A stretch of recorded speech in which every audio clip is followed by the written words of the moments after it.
Good morning, guys. Happy December. Sorry I haven't, not sorry, just things come up. But yeah, I didn't put a lot of videos out this week. But, there hasn't been much going on this week. If there's something interesting, usually, I'll be more motivated to make a video. But it's been pretty slow. The market had a little sell-off. It's been dropping from, a lower or higher area. And just to show that, like, if we look on SPY, it's been dropping, right? So 470, that was the level, and it's been dropping since. Now, there's been some events and stuff that's been going on that maybe it's been pushing the price faster. And, that's always possible. But, it's when you see those levels already, you kind of know what to expect, right? So we knew that the price was going to fall down, from the algorithms. We knew the price was going to drop. And I'm looking here at this mean level. If we can't bounce here, right? This was kind of a level here, 449, I was telling you guys about. We hit it, right? So I always have to pay attention to those levels. But there's another level at 442, 441. And this is like the diagram for the bands real quick. So just pay attention real fast. So look, extreme levels of overvalued is in the red. Extreme levels of undervalued is in the green. The mean reversion, or the middle, right? So what we take from this is the price is going to go up into a higher level sometimes, but it's always going to revert back to the mean, just like it did right here, right?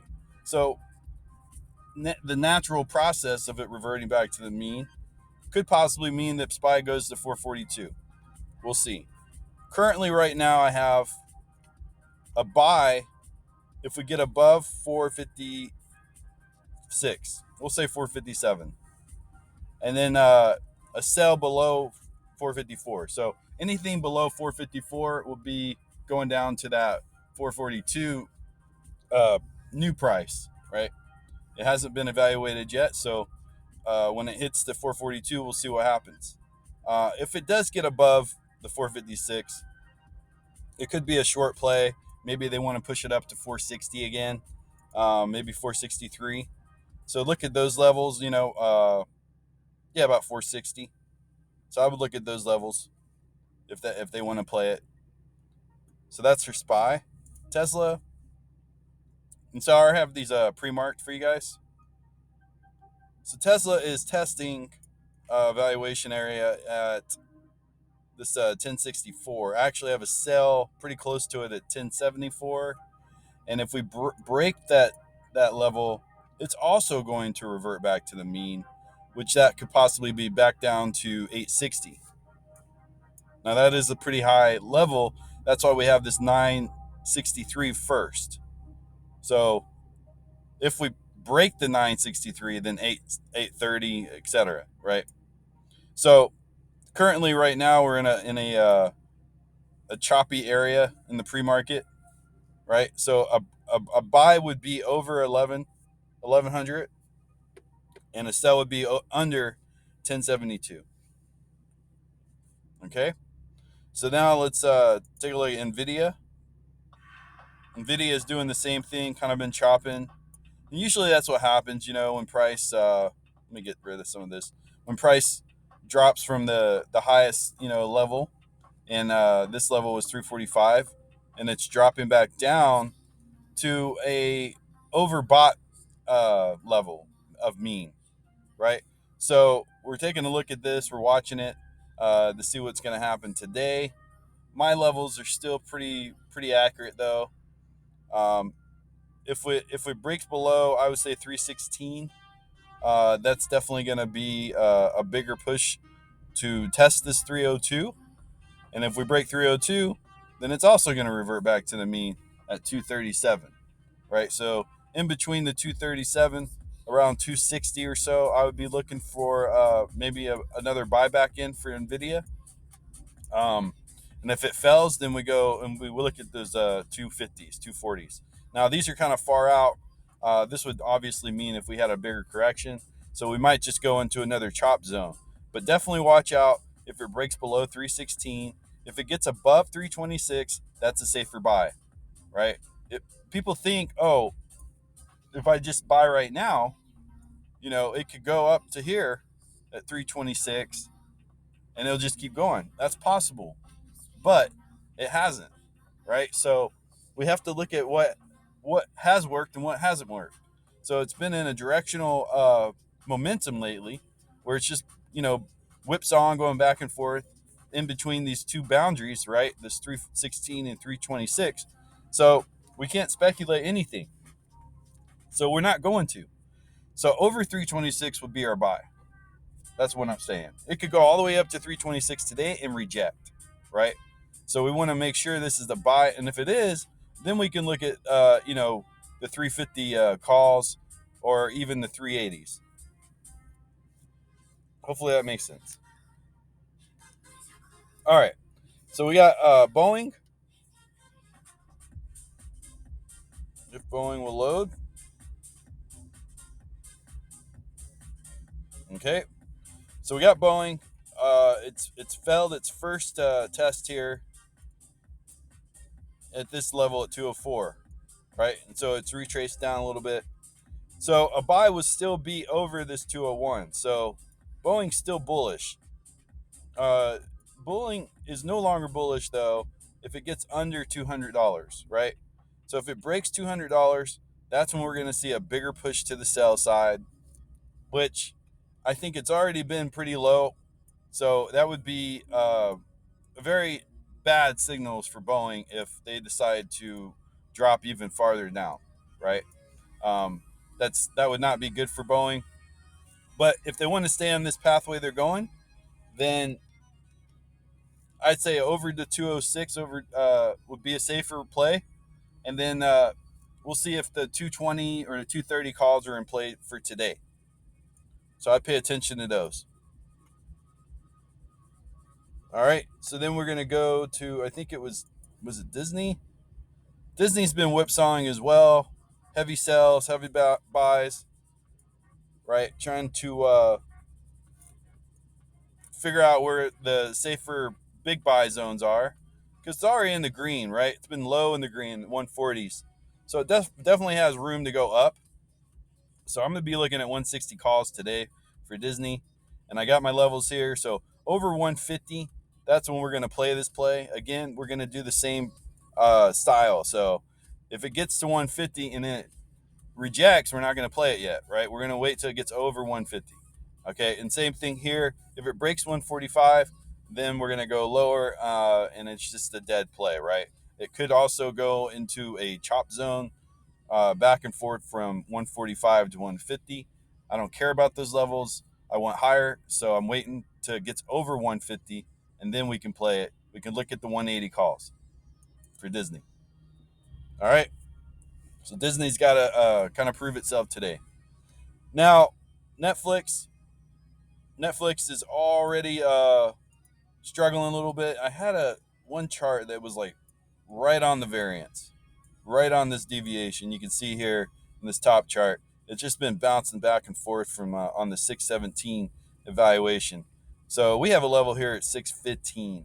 If we break 615, this could be a bigger drop for Netflix. So we'll have to wait for that. But you can see I have a really small window here, right? Not as big as usually, right? So anything over 620, that's how we're going to play it. And then we can look at those 660 calls, 670 calls. So it's really important to watch for those levels. Anything under 613, that's going to be a bigger sell to the downside. And then we can look at the, maybe the 470 calls or 480, 480 puts. Okay, and this is that new format. That's how we're getting through these so fast. Roku, same thing. So anything under 206 would be a sell. Anything over 211 would be your buy. Okay, and it could run into more resistance at 220. About the same here. It's actually a level with the VWAP. So 223 would be a level maybe you want to watch out for, especially since it's lottos. So if we are bullish today, I would look at those 240 calls. And, of course, anything over that 223 is just going to be even more significant push up for Roku. So Roku is definitely looking bullish this morning. You can see because it came down, it bounced here, it bounced off the sell again, but it's getting tighter, right? It's trying to squeeze past this level. So if it does, that just shows me there's more strength for the upside. So that's kind of what I'm looking at. Zoom has just been trash. So we're not really looking at Zoom. Zoom's selling even on the smaller time frames. The larger time frame, it's probably still selling. Let's see what Nessie got. Yeah, so it's pretty low. And we still have this level, this old level here at this 208. Let me unlock that here. Okay, 203, not 208, sorry. So we're kind of watching that. Maybe it's going to level off at 170 today or 175. Maybe after it levels off, then we can look to see if we can get into longer calls for Zoom, right? Because Zoom has to go up pretty soon. So we're going to be paying attention today with Zoom as well. I'd say anything over 180, 189, 190 would probably be a safer lotto play today if you're getting into Zoom. Anything under, though, if it stays below this 187, 188, it's no good. All right, and last, we're going to take a look at Bitcoin. Also, I got into some AMC calls. Remember, I told you guys about I was looking into the $25 range for AMC. Let me just pop that chart up real quick. We hit it, really close, really close. 127, the $26, guys, $26. I was like 50 cents off, right, to my level. So I'm happy with that. We're gonna go. We got into it yesterday. Of course, it's gonna be choppy. That's just kind of normal. When it's in these lower conditions and stuff, people taking profit. Maybe a little manipulation going on to create some noise, so it doesn't look like a good area to buy. But I'm not falling for it. Only unless it broke, a pivotal level, then I would probably bail out, right? So right now we're just consolidating. That's fine. Anything over this $31 is going to make this even more powerful for the buyers, and we'll see even a higher upside. And maybe it does go right back into its old, levels of $38, right? It might, but hey, this is still profit because I got in at 27, so this is still profit for me. Right, so this is what we're kind of watching for with AMC today. Of course, anything under 26 is going to go down to 18. Right, we don't want that to happen, but it's always possible. And last but not least, we're going to take a look at Bitcoin. Bitcoin's just been bouncing back and forth, ranging, right, getting into a squeeze. So maybe we'll see a bigger move soon, right? And it could be a bigger move to the upside or downside.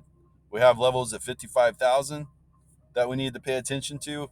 I even posted in my chart or to the guys that 55,000 is kind of like doomsday, because doomsday if you're a buyer, obviously, because then we could get down to those 40,000 range, maybe 48,000, 49,000.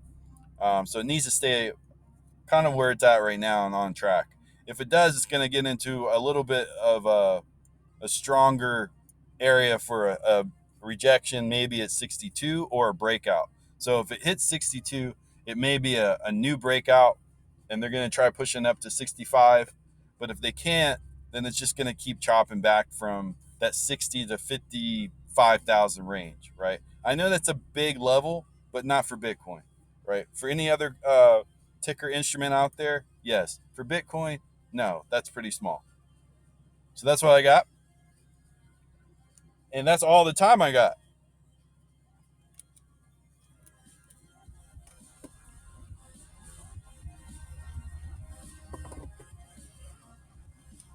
And as always, please like, share, and subscribe.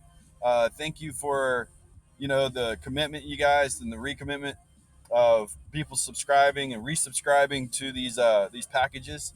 I know it's not always entertaining, markets, and that's fine, right? Like there might be times where you're like, oh man, I just, I don't want to trade, I don't want to be subscribed anymore, and I get that, right? But also remember, this is a learning process too. So the more that you have the algorithms on, even on slower weeks or months, the more that you learn. So when the market is upbeat again, you're prepared for it, right? And then you're going to make killer profit because you've been practicing a lot more. All right. So, and you do need practice when it comes to the algorithms. You don't just figure this out overnight, right? There's nothing simple about them. And I understand that. And we're working really hard to provide a really good guide for you guys. But yeah, that's it. Hope you guys have a good weekend, getting closer to the Christmas, and we'll see what the market wants to do today. Could be a bullish day, it could be a choppy day. A lot of people taking profit or selling some more. I don't know. Just follow the algorithms as best you can do. That's all we got. All right, guys. That's all the time I got for today. Peace.